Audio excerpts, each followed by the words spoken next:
just initial startup altogether. All right, buddy. Yeah, let's see what she does. All right.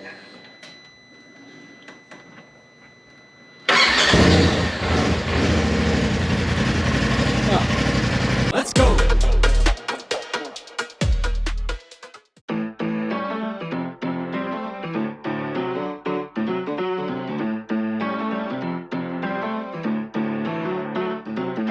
Finally some momentum, didn't think it'd come today. Nothing like spinning your wheels forever, finally driving away. Good morning, ladies and gentlemen. Welcome back to the channel. This is JD from leterrip Adventure. What are we doing today, buddy? We're gonna try and get Brutus breathing. Yeah, because if you guys have noticed, we have not seen Brutus on the channel in a minute.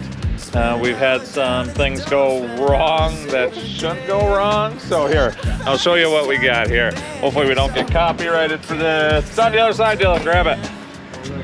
Yeah. Oh, you see what that is right there? That's a brandy new turbo. Yeah, brand new turb ski, because unfortunately the other one took a crap. We'll show you what's going on now. We were going to send, where's your old one, Dylan? Is it accessible? I'll get it real quick. Otherwise it's not a big deal. Okay, otherwise the thing is we were going to have it sent in to have it repaired or rebuilt, which is a little more affordable. Now, if you guys are unfamiliar, I don't know if you can see where Dylan's finger's pointed right there. That housing is actually cracked. Now, if your housing is cracked like that, they'll tell you 9 times out of 10, if not every time, that your turbo is not rebuildable. And if anybody doesn't realize that if you try to rebuild a turbo, don't get it balanced and perfect, the amount of RPMs that those things turn when they're inside the machine, you're playing Russian roulette whether or not that turbo is going to hold up, explode, and send pieces throughout your engine, which is no bueno. So we have to go get some oil. We've got to go get some hardware. We're going to get this thing back to the house and get this new turb ski installed, and hopefully everything goes good. Oh God, I hope so. Yeah. All right, we'll be back. Okay, so we're back at the house. As you can see, we have Brutus unloaded. As you can see, I am ready. I am ready to go to war to fix good old Brutus. We've got some challenges ahead of us, correct? Yeah, couple. So straight over here, look, check it out. Boom, that's what we're working with. We've got to figure out the puzzle to put Brutus back together. Now, if you haven't followed along, Dylan's been with the channel for quite some time, and unfortunately, that is what we're up against right now. So you can see the turbo. What happened, buddy? It inhaled something. Yeah. And we're gonna do a rebuild kit. Got it all tore apart and found out that it was cracked in the housing. It was and not it good. was not rebuildable. It was no good. So the only other option at that point was to replace the turbo. What did you buy? I don't even know. I've never heard of them. Turbocharger Pros. Okay. Go online. It looks like they got them for everything. Price tag. This is about 900 bucks. Oh, 900 bucks. So if you guys are not familiar, just replace an OEM turbo if you can't rebuild it, because if anybody understands, I didn't know this, but you can see they run a test right from the get-go, which this paperwork did indeed come with the turbo, showing that they had it balanced once it was assembled, ran it up to 150,000 RPMs. So we don't have the opportunity to build Dylan's. He's got, like we showed at the beginning, cracks in the housing. Don't have a choice. So we've got to figure out the pieces in the puzzle to get this set up. We've got an oil change, which means we've got pans that need to get emptied. That means we got parts that are sitting over here to hopefully, let's check it out over there, guys, to put Brutus back together. You can see there's a big empty hole in there, and hopefully by the end of this video, Brutus is running. All right, we'll be back. Okay. As you can see, we've already hit, one of those has been modified by previous customer, one was modified by us, because getting those studs out of the exhaust are repaired. It's kind of where we're getting everything organized. We're gonna let the stuff soak. I don't know if you guys have ever used this. I used it the first time, last time. Works better than any PB blaster I got. I'm not gonna lie. But we gotta knock that stud out in order to replace it, which we do have a replacement. As you can see, we've kind of got the puzzle figured out. Show them here, Dylan. That's the thing that I like to do anyway. Kind of get yourself organized, figure out what goes where. Makes putting the puzzle back together pretty easy. Get this drained out, get the oil out of this. And we think we might have actually found what prematurely wore Dylan's out. It's hard to see, I know you're not gonna be able to see, but this is the oil line that goes into the banjo bolt that goes into the top of the turbo. And you guys might not be able to see it, but I do feel, oh, I'm strobing out on you guys, man. Look at this. What's going on here? Jesus. Anyway, so we think that prematurely may have wore the bearings out or blew that seal out of that turbo. So we got everything prepped, everything ready to go. We're gonna clean some stuff up. We gotta clean gasket material off on the inside here. We're gonna clean some intake. We're gonna change the spring in the blow-off valve. Yeah. Yes. That with me. Yeah, that's right here, guys. Due to the fact that they kind of test those blow-off valves at a certain setting, and if you run the stiffer spring, it doesn't seem like it's going to be a lot, but it's one of those things. They set them at the medium spring for a reason. Dylan has a hard one, so we're just going to do everything we can to make sure this turbo stays healthy. Let it idle for 3 minutes, but we got some other stuff we got to take care of. Let's get this thing put back together. No. Oh no, what's this? All right, let me see that bad boy. Oil?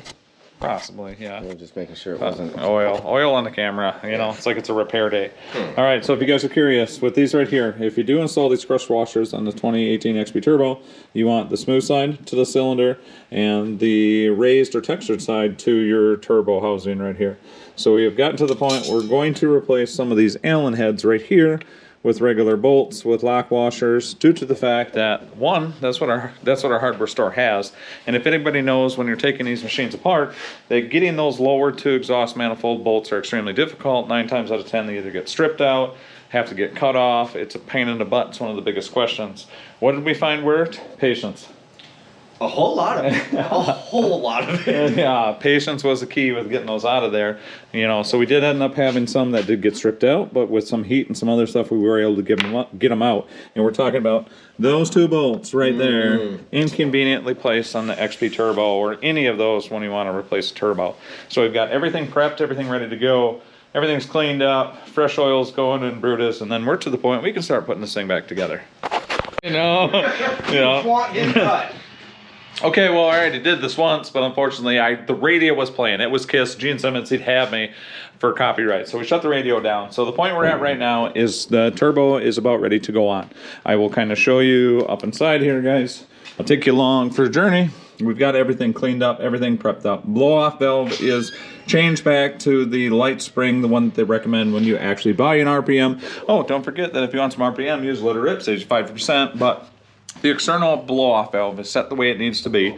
Everything is cleaned up, prepped up, ready to go. Fresh oil, fresh oil filter in there, which we did find the cross-reference in regards to getting one from O'Reilly's versus getting a whole kit. Either way, it is what it is. But turbo is to the point that it is going to go back on. So I guess this could apply in certain situations where, if I buy a used turbo, XP Turbo, and the turbo is no good, can I affordably get a rig up and running? Because what did they want for OEM one, Dylan? Like almost $2,000, over $2,000 for a Polaris I think OEM I've seen like turbo. 1,300, 1,600, yeah, 2,000. Yeah, it's outrageous. And that's a lot of money. So the question is if you go with a more affordable route, now like we said at the beginning of the video, they actually have a pretty decent warranty behind these. 2 years, manufacturer defect, something goes wrong. So if we necessarily, we take the time to break this thing in right, let it sit and idle for 3 minutes, and one of the things you actually have to do is you fill it up with oil. We clean the area to keep contaminants out of there, and the question is with a $900 turbo versus a 12, 13, 14 big turbo, and like going OEM, will this last, will this hold up? So yet to be determined. We're going to throw it down there. We've got all of our stuff laid out, just about ready to rock and roll, and then we don't want a big turbo. Due to the fact that I don't want to blow up my motor. Yeah, you got a rig with high miles. Yeah. What do you got? 5,000, 6,000 miles? No, I'm pushing 7. Yeah, so we're gonna make it happy, throw a turbo on there that is OEM specs, has a warranty behind it, get it where it's happy, and get this rig. Hopefully she fires up by the end of this video, right? Yeah? That's what I'm hoping for. All right, we're gonna start putting things together, and let's see if Brutus lives. And per instructions, we did read, yep, yep, NICs. That's what we consider. Yes, what is it? High temperature anti-seize is required to put on all of the exhaust manifold bolts for your turbo. Miscellaneous things that connect to the header, due to the fact that hopefully someday you want to get it back off, because one of the challenges of taking these turbos off is everything is hot, cold, seize, heat, Yeah. a little bit of Snap cussing. bolts. What? Snap bolts. Snap bolts. Rounded off heads. Anti-seize going on all the intake as far as or the exhaust as far as the manifold, you know what I mean, on the turbo. Let's get this thing back together. Please. Also, it's in the description. Radio again. That is it. That is it. It's good to have a garage day. You know, coming to the end of the season here in Wisconsin, you know, you want to go out and ride, but you don't want to get all muddy and nasty because the weather's getting cold. So it's nice to just kind of have a garage day. But also, when it comes to these turbos, this is where we're at. That's your inline feed from your oil pump or your engine goes into the top of the turbo here. Now, it is in the instructions, but they say you are supposed to fill that as full as you can get it. Now, they send us a little syringe with some oil in there, so I'm assuming we're good, it's good. Throw it in there, fill it up, top it off, and then we're to the point we can actually hang this thing on the rig. Now, when you go to start it, obviously you want to either pull your fuel pump relay, pull your plug wires off. If you wanted to, pull your plugs if you want to go that far. Turn it over a bunch and guarantee that there is actually oil to the turbo before you start it, crank it, do what you need to do, because last thing you want to do, starve these new bearings with oil. That's a no bueno, no good. Okay, so as you can see, he's got the oil she's topped off. We're going to put the cap back on that, and we're going to hang this turbo. Oh yeah, and we are learning this as we go, correct, Dylan? Absolutely. No clue what I'm doing. So yeah, we are, you know, following what we need to as far as the procedures are concerned. We've never done a turbo on a razor, so for us it's kind of cool to, you know, face the challenges as we go along, and yeah, we're like, then we can do it every time. All right, guys, so this is kind of the update where we're at right now. It's actually coming along pretty well. Surprisingly, yeah. Yeah. I'm optimistic. Please, yes, you know, so everything, you know, came together pretty well. All the stud bolts, all the studs that were already in the side of the engine are still all nice and tight. Now, Dylan, can you hold this light right here? Yep. So I can kind of, now as you can see, guys, everybody's asked the question, up inside of there, behind your manifold, there is those two Allen bolts that are almost impossible to get out of there. Now, we always were curious, can you get a regular bolt in there? And you can. As long as we should have probably cleaned the hole out, but we ran the old hardware back in there, cleaned the threads out. Once you get the bolt, you can do it with your finger, get it almost tight, and we use the combination of, where's the ratchet?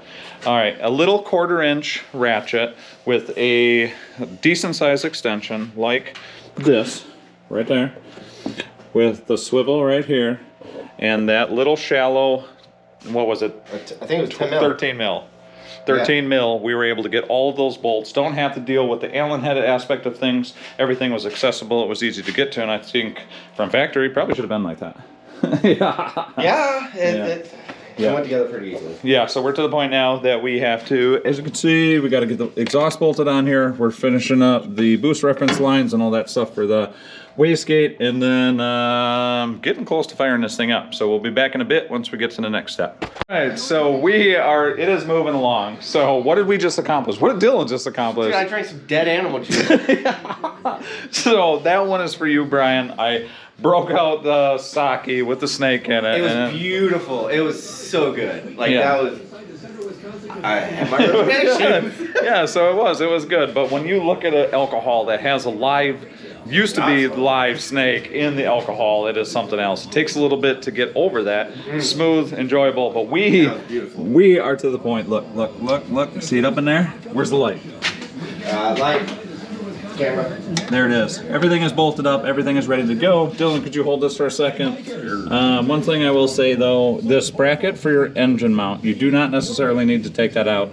Now, we stated a while back that this is our first time getting after it. Dylan disassembled it, and if you realize, you don't need to take that bracket off. There's slots in it, so you can get it out of there. Did it make it easier for tools and stuff?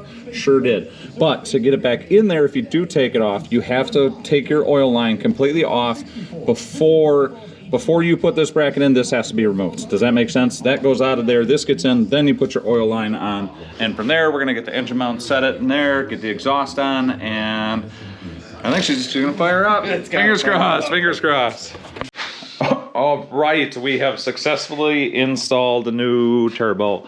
Now, I did read some forums that you should probably check your wastegate setting, but these guys have actually ran tested, got this turbo up to speed. They have everything painted, paint marked and stuff like that. So I'm assuming they have the settings on what is an OEM replacement back in this rig. It was a little bit of the finagling, tools, this, that. We replaced some stuff, but we are officially to the point where we can try firing this thing up. Now you should take your fuel pump relay out. We're not going to. We're just going to pull the spark plug wires. We filled the turbo up with oil, but we're to the point. Let's crank it for a while. So go ahead, if Dylan wants to hop in.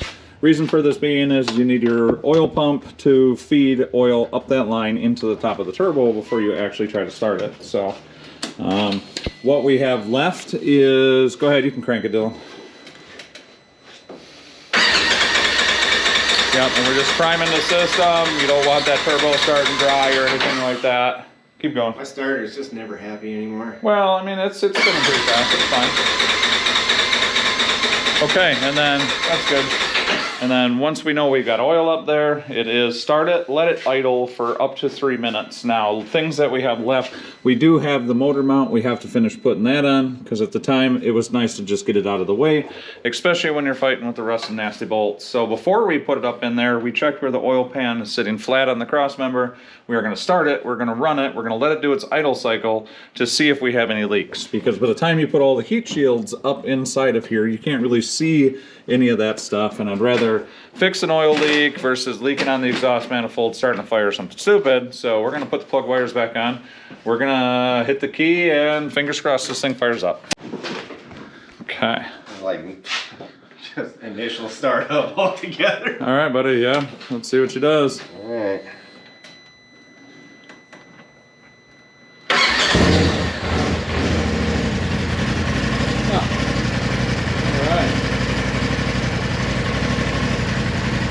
Good, sounds healthy. No smoke coming from anywhere. Wow. I mean, yeah, you're gonna have a little bit of carb cleaner, oil change.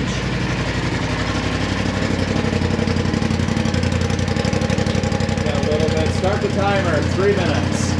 Okay, so we have to let this idle for 3 minutes, and at this point, if we have no leaks, we have nothing, we're gonna shut it back down, finish putting the heat shields and stuff on, and Brutus sounds good, looks good, little residual oil, but I think we are safe. I think Brutus is healthy yet, so let's finish putting everything together. Win, buddy. Can't see up in there. You'll have to take our word for it. We've got the turbo mounted. Everything is ready to rock. All the heat shields, lines, checked all that. We are going to grab a couple waters, flashlight, give Brutus its first test ride. We'll deal with that in a second. Try starting it up once. All right, she's good. Fire her up. Okay. The smoking has gone away because, like we said before, Dylan started this thing up and it would fill up the entire garage with smoke. And it looks good. There's no puffs or nothing. I think turbo was the problem. Yeah. Taking it for a test drive. We will report back in the morning. All right, guys, it is the next morning. It is, well, next morning, early afternoon type deal. Yeah. Yeah, it's about that. Yeah, somewhere around in that time. So either which way, we got the turbo installed on Brutus. Now, we did take it for a ride last night. What did we run into as far as issues to hopefully prevent you guys from running into the same issues? We had the banjo bolt. Banjo bolt was not torqued. Yes, so if you're curious about that, banjo bolt on the top of the turbo is 33 foot-pounds, which is quite a bit, actually. Yeah, we had it good and tight, and good and tight was not good enough. She was dumping oil on the top of the turbo. So between the combination of burning off all the assembly lube, everything from the turbo, throw some actual oil on the turbo, it smoked. It did. A lot. Yes. So we got everything torqued down to where it needs to be, ran it again, all the smoking went away, burned off everything on the turbo because it gets hot. It gets really hot. Other issue we ran into, on the bottom of the turbo, you have your return line that returns any oil back to your crankcase. That was indeed leaking. It had a clamp style, it had like a pin style clamp on there. We put a actual hose clamp on there. Long story short, didn't have it tight enough. It was blowing residual oil in a couple different places, nothing that was serious. Put everything back together, ran it, tested it. It's good. Turbo seems good. Checked all our fittings, checked exhaust leaks, checked everything. It is running. Now, this machine's been sitting for what now? All season. All season. All season. So we're talking 4, 5, 6 months now, damn near. Same fuel in it, same everything. Got it up running. We did get a check engine light, and it is, what is it, 570344 with a 17 over the top. We're seeing multiple different things. We're seeing it could be a possible O2 sensor. We're seeing it could be fuel related as far as like a dirty injector, weak fuel pump, a couple other things. So we're gonna take that into, you know, that it's been sitting, you know. So we put some fresh fuel in it. We put some seafoam in it. We're gonna run it. Hopefully whatever it needs to do cycles its way through.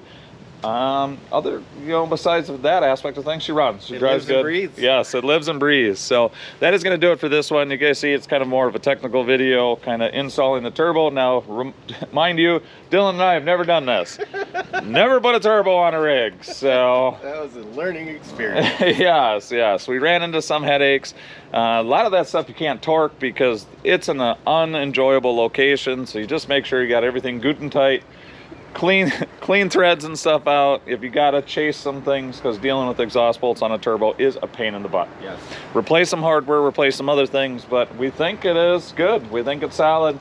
And from here, guys, everybody's asked when I'm out riding, what do you do to keep your machine extremely clean, to get it looking as nice as you can every time it hits the trails? That'll be one of the next videos. I'm gonna show you what I use. It goes from Yes, it goes from this.